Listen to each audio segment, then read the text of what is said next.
One of the documents they've always used to prove that Bola Tinubu actually attended Chicago State University is this yearbook.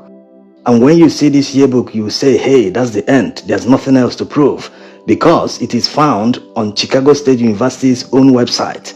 If the university published it on their website, there's nothing else to prove again. It is real. He attended the university. But that's not the whole story. Let's take it one by one. The internet didn't exist in 1979, neither did it exist in 1940.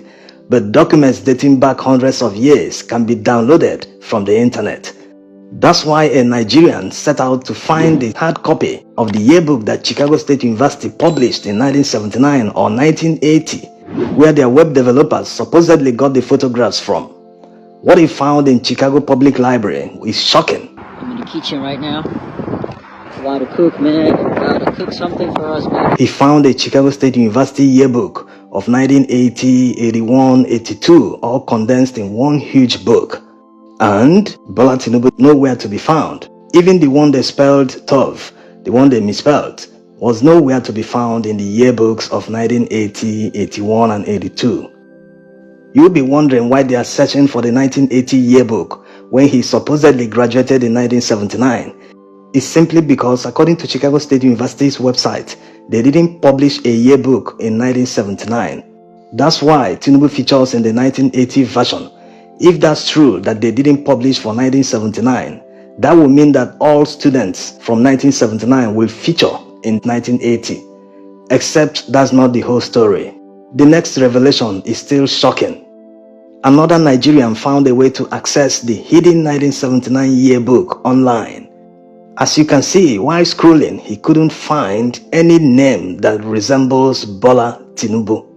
If his name can be found in the hard copy of 1980, and it can be found on the online version of 1979, and if it is true that they didn't publish a yearbook in 1979, that means someone added him in the online version of 1980 published on Chicago State University's website. Yes, there's a high chance that someone did that for him. Let's assume that's the true situation. That means this case might be heading to a criminal investigation. This brings us to what Atiku is seeking from the US District Court in Chicago. But before we see that, let's see Tinubu's history of lies and cover-ups starting from 1992. In 1992, when Tinubu contested for the senatorial seat in Lagos West Senatorial District under the Social Democratic Party, while filing his particulars with the National Electoral Commission, he claimed to have obtained a BSc in accounting with Chicago State University. Yes, back in 1992, few politicians paid attention to the qualifications of fellow politicians who were contesting for elections. They were all interested in chasing the military back to the barracks. Now, compare the discipline to the one in the certificate he filed in 2022 for the presidential election. In 1992, he was BSc Accounting from the same university. 30 years later, 2022, it became Business and Administration. It's not even Business Administration. There's an and in between the two words. There's no such course offered by Chicago State University. So how did it happen? How was he able to go back in time to change his discipline in Chicago State University? Now you might be thinking, hey, how did he do it? How is that possible? But that's not all. This is actually the second time he's changing his discipline. In 1999, the certificate he filed while contesting for governor in Lagos State, it was BSc in Economics from the same Chicago State University. Hey! Let's make a quick recap. In 1992, he claimed BSc in Accounting. In 1999, he claimed BSc in Economics. In 2022, he claimed Business and Administration. One man, one university. His first term as governor of Lagos State was marred by certificate scandals. At the time, he was accused of presenting a certificate from a fake university in Toronto. That Toronto certificate scandal nearly cost him his office. But the person that saved him was the former Vice President Osinbajo, who was at the time the Lagos State Attorney General. That's not all. The primary school he claimed to have attended while filing his particulars in 1999 was proven to be a lie. Also, the secondary school he claimed to have attended in Ibadan was also proven to be a lie. In fact, this one is an interesting story. When the school heard that Bola Tinubu said he graduated from their secondary school, they started planning an old boys association get-together. They wanted to make it big because one of their old boys supposedly became a governor. But during the planning stages, many of the old boys, when they heard the name Bola Tinubu, none of them could recognize him. People started asking the year he graduated from the school so that they can locate his classmates. But in the end, they couldn't find anyone who recognized Bola Tinubu. It became so embarrassing for the school to the extent that they had to cancel the ceremony. Interestingly, when the Lagos State House of Assembly questioned him why he claimed to have attended a school in Ibadan when he obviously didn't attend the school, he claimed to have dropped out, that his parents were poor to sponsor him, that he suffered in his youthful years. But he still didn't say the year he dropped out from school. This would have enabled people to trace his classmates. From tracing his classmates, they can now trace his origin. Because up till today, no one has ever come out to say that Bola Tinubu was his classmate in any school, be it primary or secondary school in Nigeria.